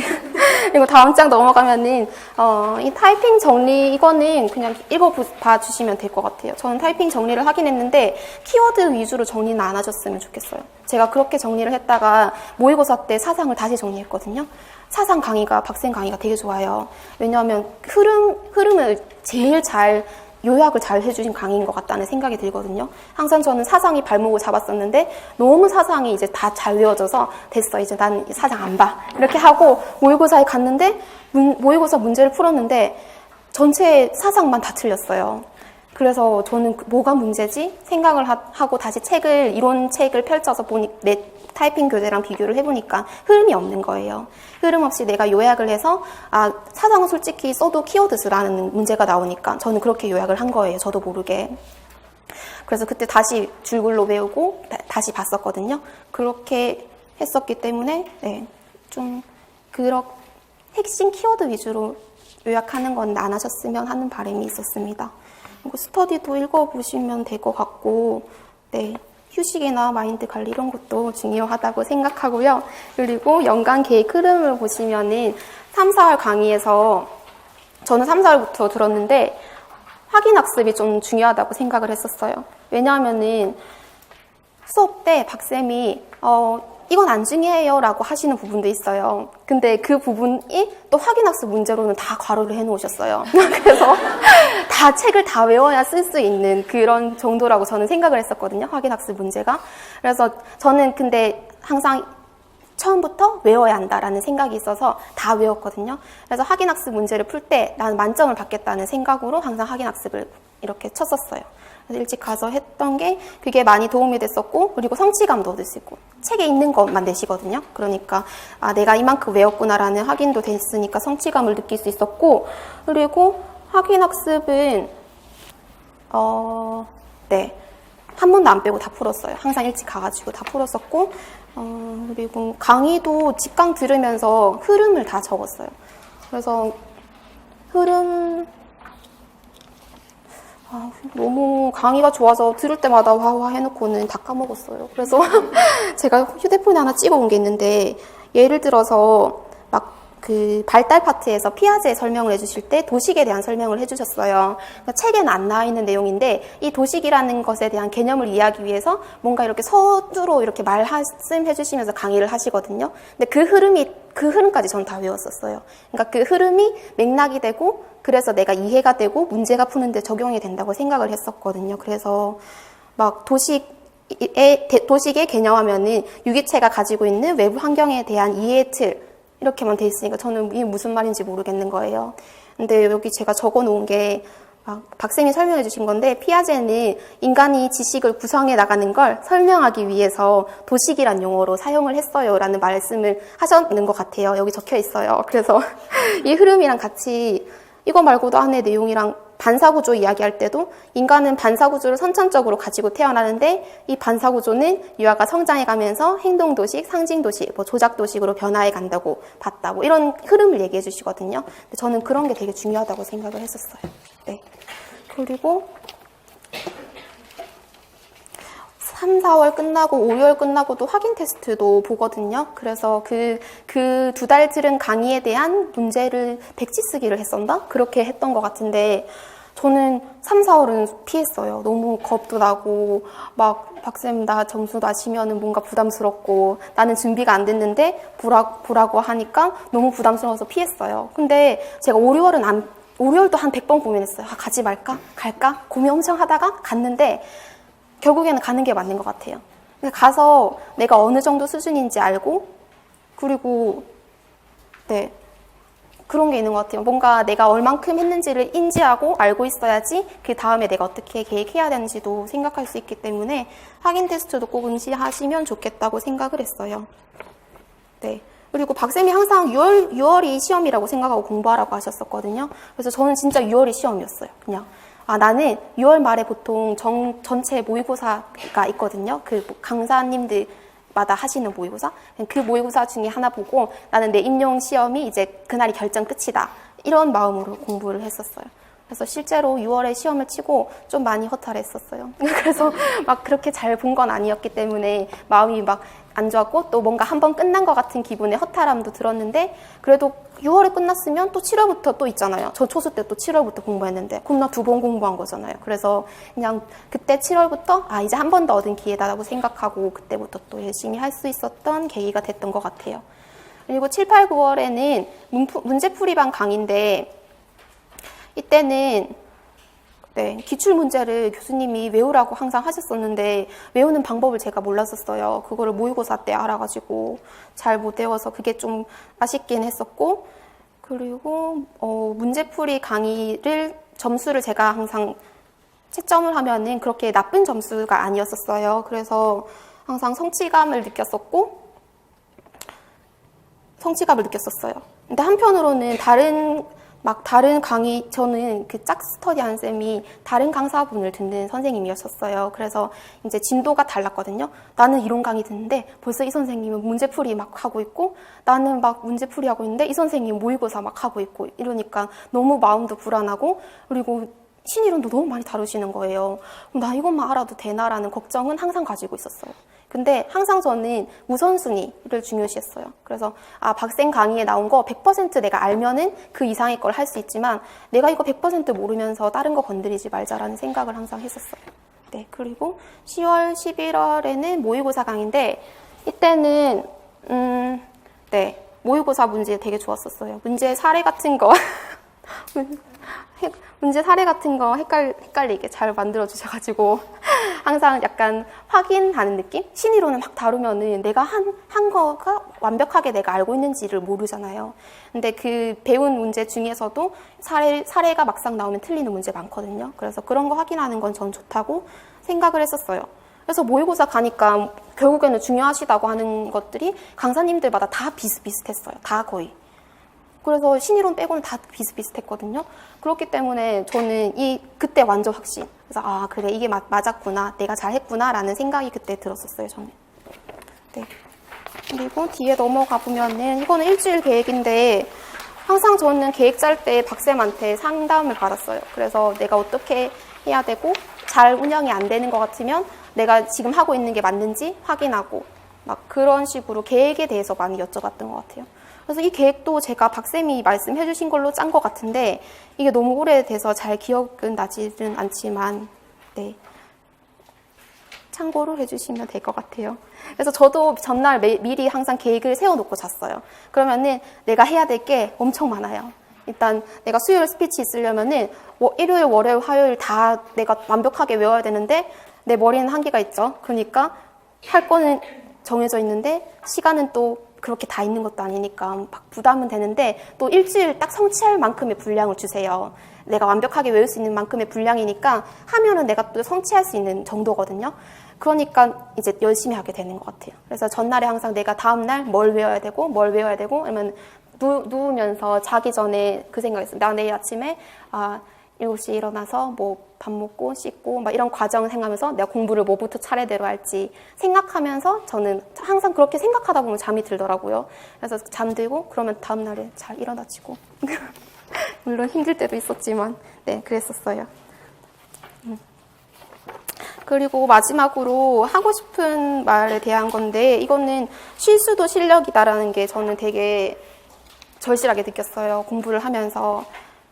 이거는 재수생 선생님들이 특히 조심을 하셔야 될 것 같은데 그냥 아는 것 같은데 막상 풀면 틀리는 문제 있잖아요. 그런 것들은 자기가 완벽하게 안 해온 거라고 저는 생각하거든요. 그래서 저는 실제로 웨슬로우 욕구 위계 이론 이거 모의고사 때 계속 틀리는 거예요. 실수하고. 그래서 나 이거 왜 너무 쉽게 보고 항상 볼 때마다 그치 뭐 메슬로우 욕구 위계 하면은 뭐 생리적 욕구, 뭐 안전 욕구 뭐 다 있잖아. 대충 안전이면 안전이고 생리적 욕구면 그 머리에 그려지잖아요. 그래서 그냥 넘겼는데 틀려서 그때 제가 줄로 다시 한번 외웠었어요. 그래서 그 안전 욕구 하면 안전 욕구 안에 3줄 있으면은 그 3줄을 줄로 다 외우니까 그렇게 다 외우고 나서는 다시 안 틀렸던 것 같아요. 그래서 자기가 아는 것 같다고 해서 안다고 생각하지 말고 항상 초수라는 생각으로 공부를 하면 좋겠다는 생각을 했었어요. 그리고 그 다음에 스피치 할 때의 유의점은 제가 한 번은 항상 좀 다 외우고 100% 내가 줄로 책에 있는 거 다 외우고 가려고 했는데 그렇게 하지 못했을 때는 강의 때 흐름을 말씀해 주시면서 복습하는 그 시간이 있어요. 그 복습하는 그 시간에 키워드만 다 외워서 들어갔어요, 스피치를. 근데 그렇게 내가 키워드 외워서 들어가서 스피치 하는 거랑 내가 진짜 다 외워서 스피치 하는 거랑 결과적으로는 비슷해 보여요. 네, 그래서 저는 스피치를 할 때 항상 다 외워서 스피치 하는 게 좋다고 생각을 했었어요. 그리고 스피치 할 때 유의점은 제가 스피치를 할 때 항상 100% 외워서 스피치를 하는 게 좋다고 생각을 했었어요. 그냥 나 키워드 다 외웠으면 대답 잘 한 것처럼 느껴지거든요. 그래서 좀 공부를 할 때 좀 꼼꼼하게 책에 좀 애착을 가지고 열심히 읽었으면 좋겠다 생각했고, 그리고 강의 들으면서 교수님 질문하시는데 이거는 꼭 진짜 큰 소리로 대답을 잘 했으면 좋겠다는 생각했어요. 이거 저는 그 초반에 3, 4월, 5, 6월에는 하다가 문제풀이 갈 때부터 대답을 안 했어요. 그냥 뭐 머릿속으로 생각하면 되니까 그런 생각으로 이렇게 막 질문하시면 내 머릿속으로 막 생각을 했어요. 근데 모의고사 가서 다시 말을 해야겠다라는 생각이 들어서 다시 말을 하려고 했는데 질문을 딱 했을 때 자신 있게 바로 답이 안 나와요. 일단은 말하면 소리가 들리니까 제 말이 틀렸을 수도 있잖아요. 그러니까 그런 생각이 되게 많이 들더라고요. 그러면은 진짜 바로 내뱉어내는 거랑 생각하고 내뱉어내는 거랑은 질적으로 외운 게 다르잖아요. 그래서 좀 열심히 질문에 항상 크게 답하는 것도 좋다고 생각했고, 네. 10번에서도 안 중요해요 하는 건 우선순위 중요시 해주시는 거니까 그런 것까지도 저는 다 읽었어요. 참고로 읽어보세요 하고 넘어가는 것도 꼭 참고로 읽어봤고 그랬던 것 같아요. 네. 결론은 저는 솔직히 박쌤이 강조하시면서 이렇게 해야 돼요, 저렇게 해야 돼요 하는 게 저도 맞다고 생각을 했었고 그 방법대로 항상 했었던 것 같아요. 네.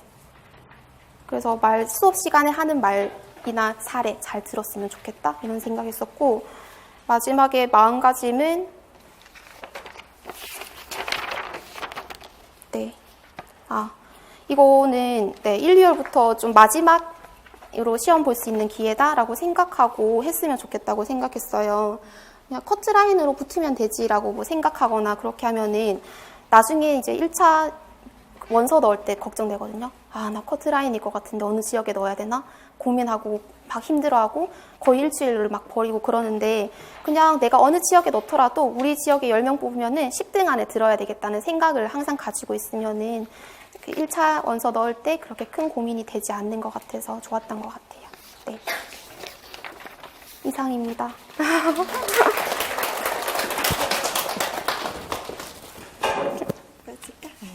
수고했어요. 아주 솔직한 선생님이에요. 자기의 그 생활을 다 말을 했군요. 네. 우리 지금 이거 앞에 나 선생님한테 수기 말한 선생님은 서울 응시했어요. 근데 본인은 좀 지금 염려하지만 1차 점수가 상당히 높아요. 그래서 아주 열심히 한 결과물이 나온 것 같아서 저도 기쁘고, 스피치 테스트를 한 번 못 왔나요? 먼 사정 때문에 한 번 못 온 것 같아요. 한 번 못 오고 다 와서 하루도 빠지지 않고 했고, 또 아까도 말했지만 하라는 대로 한 선생님 2명을 지금 많지만 그대로 하라고 한 대로 한 선생님이 많지만 그 두 분을 이제 제가 좀 발표를 해달라고 부탁을 드렸는데 너무 급해갖고 저도 요즘 너무 삶이 삶같지 않아가지고 못 읽었는데 막 다른 강사와의 다 차이점 이렇게 막 쓴 거는 참고만 하시고, 어찌됐건 어디를 가건 이제 다음 선생님이 또 있지만 선생님들이 강사가 붙여주는 게 아니에요. 강사가 붙여주는 게 절대 아니고 정답도 없어요. 사실 이거는. 왜냐면 이번 시험을 보고 저도 느꼈거든요. 정답이 없어요. 그런데 방법은 정석의 방법은 있어요. 그거대로 가면 즐겁고 행복하다는 거예요. 그래서 아마 앞에 선생님도 그 기쁨과 즐거움을 느꼈을 거예요. 괴로웠지만. 괴로움도 많이 저한테 표현을 했거든요. 그래서 내가 그만 좀 괴로워해라. 즐겁게 해라. 그 정도면 잘한다. 많이 얘기를 했는데, 어찌됐건 지금 기쁨의 그런 나날을 많이 보냈을 거라 생각해요. 1년 동안. 자기 살면서 이렇게 열심히 사는 삶이 언제 있겠어요. 그쵸? 이제 50살, 60살 돼서 이때 이 1년을 되돌아보겠죠. 정말 열심히 살았다고. 우리도 다 그랬으면 좋겠고, 자, 이어갖고 다음 선생님은 인천을 이제 응시한 선생님이에요. 그래서 이 선생님도 그리고 진짜 이 얘기를 하려고. 선생님 1, 2월 강의 들은 건 왜 안? 인터넷 강의. 뒤에는 와갖고 직강으로 들었죠. 저 사람 헷갈려. 2월에 왔잖아. 1월 말에 와가지고 직강 들었어요. 좋아요. 아무튼 다음 선생님은 인천 지역 응시한 선생님이 와서 발표를 해보도록 하겠습니다.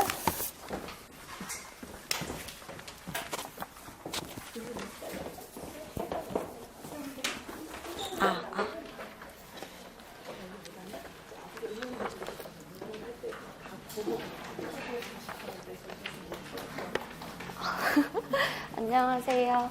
저는 인천에서 시험 본 재수생이에요. 너무 작아요? 괜찮아요?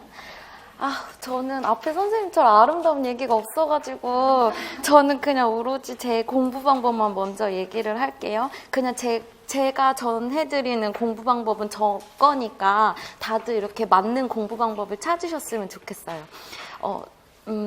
제 자료 보시면 처음에 반복, 암기, 백지 쓰기, 키워드 중심 말로 하는 공부가 있는데 제가 공부한 거는 그게 다예요. 이 방법을 쓰면서 그냥 계속 1월부터, 3월인가? 2월 말부터 계속 그렇게 끝까지 공부를 했던 것 같아요.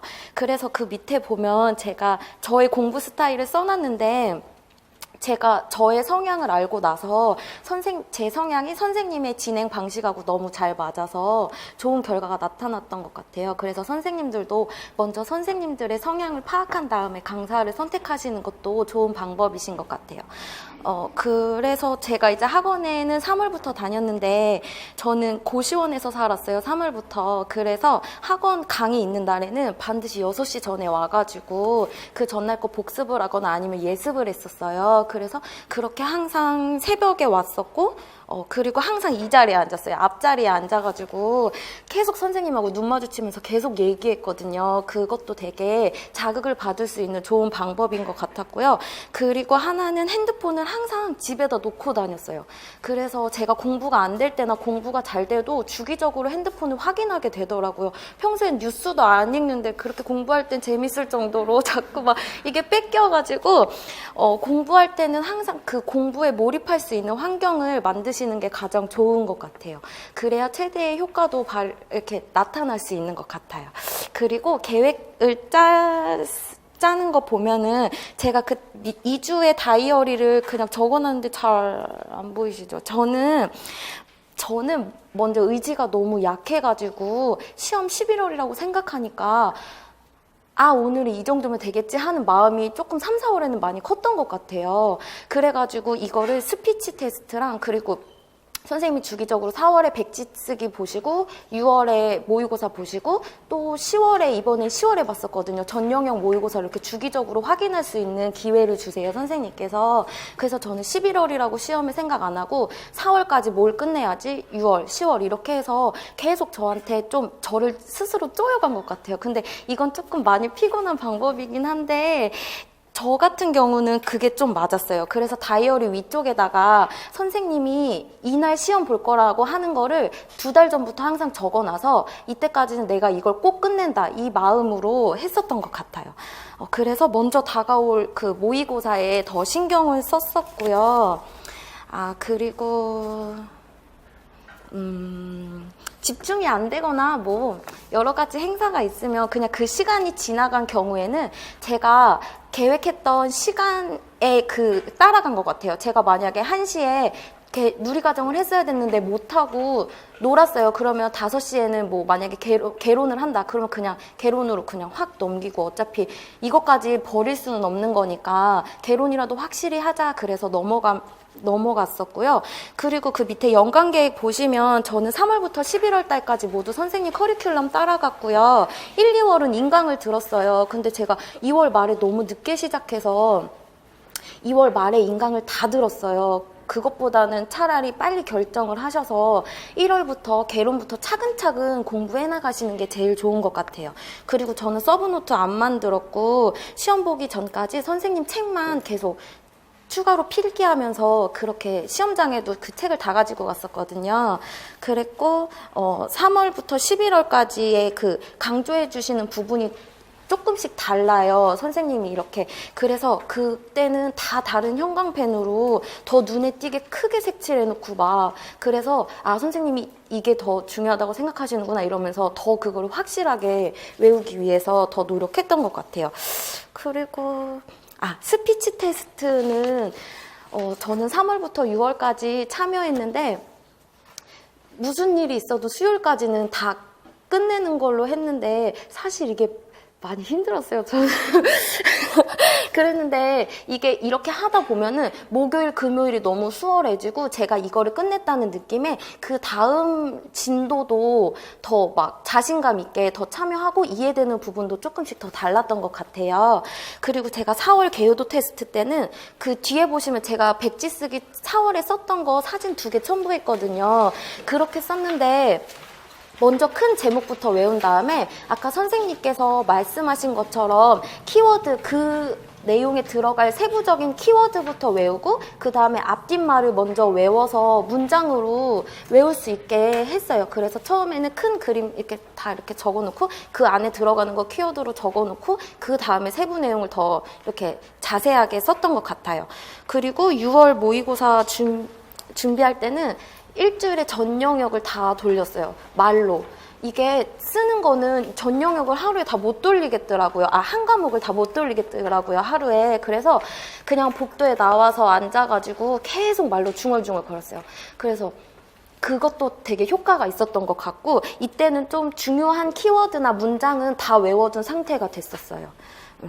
그리고 공부할 때는 그 개요도를 먼저 작성하고 책이랑 제가 쓴 거랑 먼저 채점을 해봤어요. 그리고 틀린 거는 제가 틀릴 때 사용하는 그 형광펜으로 계속 이렇게 줄 쳤어요. 내가 이걸 틀렸으니까 다음에 책으로 볼 때는 더 그거 위주로 보려고 노력하기 위해 이런 방법을 썼고요.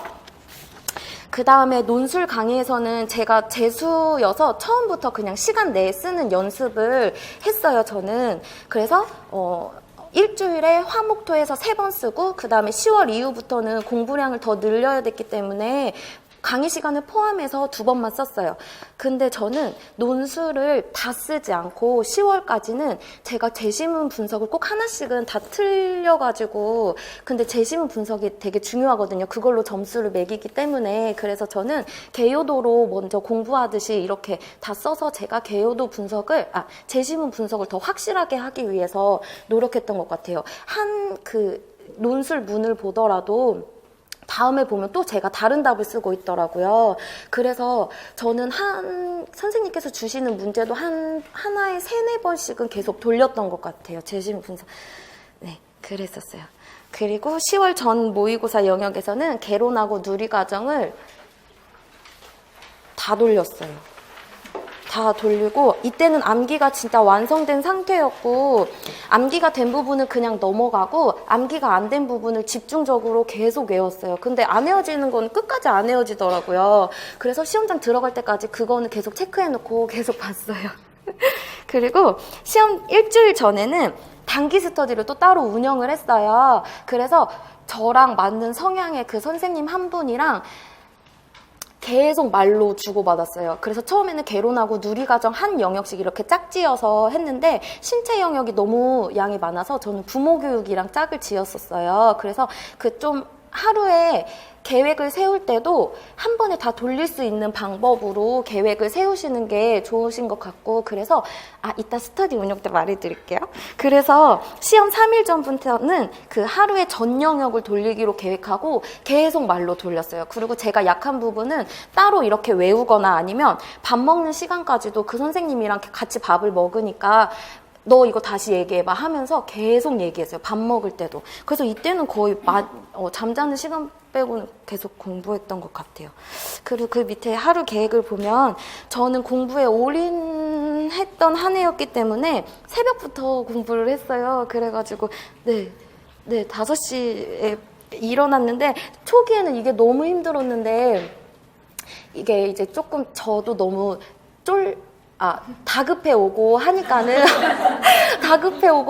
이게 이제 일어나지더라고요. 그리고 제가 마지막에 쓴 방법은 너무 안 일어났는데 그걸로 너무 스트레스를 받았어요, 제가. 그래서 이렇게 일어나면 바로 옷장문이 있어서 거기에 인천 수석 합격 이렇게 써놔가지고 될지는 잘 모르겠지만 아무튼 그렇게 써놔서 일어날 때 저한테 스스로 동기부여를 줬어요. 그래가지고 그렇게 하니까 훨씬 기분 좋게 일어나지고 저도 하루 계획을 미리 짜놨기 때문에 내가 이렇게 할 일이 있지 이렇게 하면서 좀 더 일어나게 된 힘이 된 것 같아요.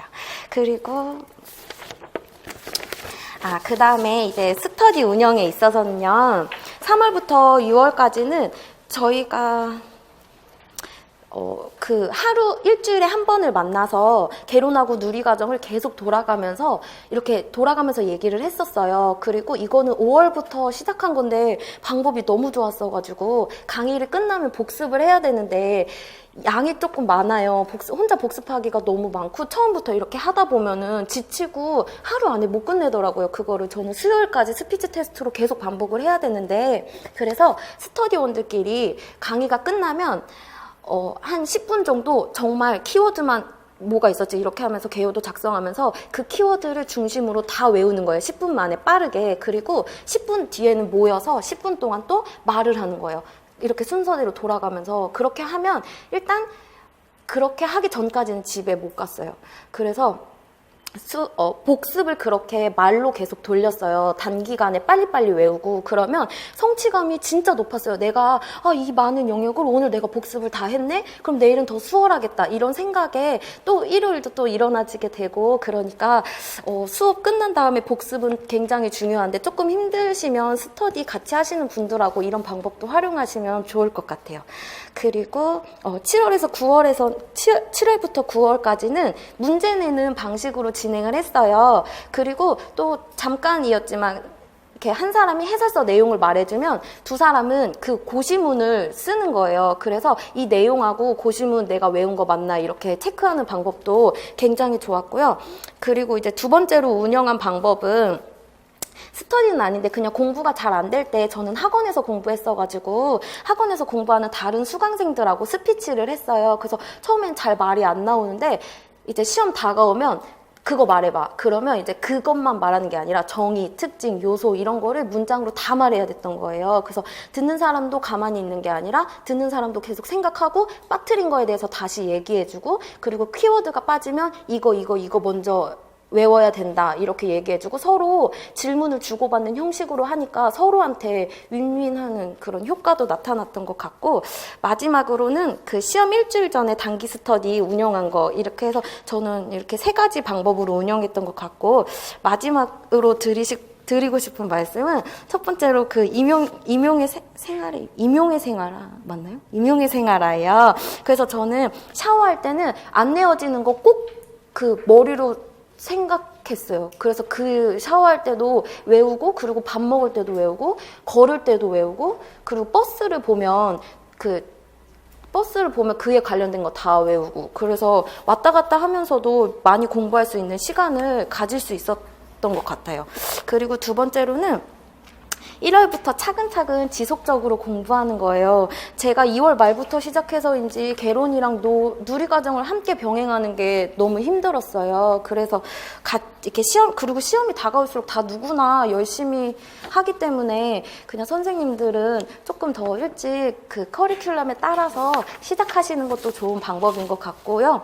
그리고 같이 수업 듣는 수강생들을 적대시 여기지 않는 것도 중요한 것 같아요. 이게 참 어려운 일이긴 한데 이렇게 서로 나누고 친해졌을 때 더 이렇게 제가 얻는 것도 많고 제가 알려준다고 해서 내 정보를 뺏긴다고 이렇게 생각을 하는 것이 아니라 제가 이렇게 알려주는 과정에서 제 지식도 또 정교화되고 더 깊게 알게 되더라고요. 이해 못하는 부분도 발견하게 되고 그래서 이런 것도 좋은 것 같고 규칙적으로 생활하셨으면 좋겠어요. 또 이제 스트레스 너무 받을 경우에는 또 하기 싫어서 하루 빼고 그러는데 그러지 말고 그때도 한 3-4시간은 공부하고 스트레스 푸는 그런 시간도 가지셨으면 좋겠습니다. 네, 이게 제가 준비한 말이 있는데 이 시험은 어렵고 또 이렇게 많은 노력을 필요로 하는 시험이긴 한데 또 너무 어렵게 생각하면은 겁나서 이렇게 막상 시작하지 못할 수도 있는 것 같아요. 그래서 저도 아직 결과가 나오지는 않았지만 붙는다는 긍정적인 생각을 가지고 있으니까 선생님들도 최대한 긍정적으로 생각하시면서 이렇게 즐겁게 공부에 임하시는 한 해가 되셨으면 좋겠어요. 감사합니다.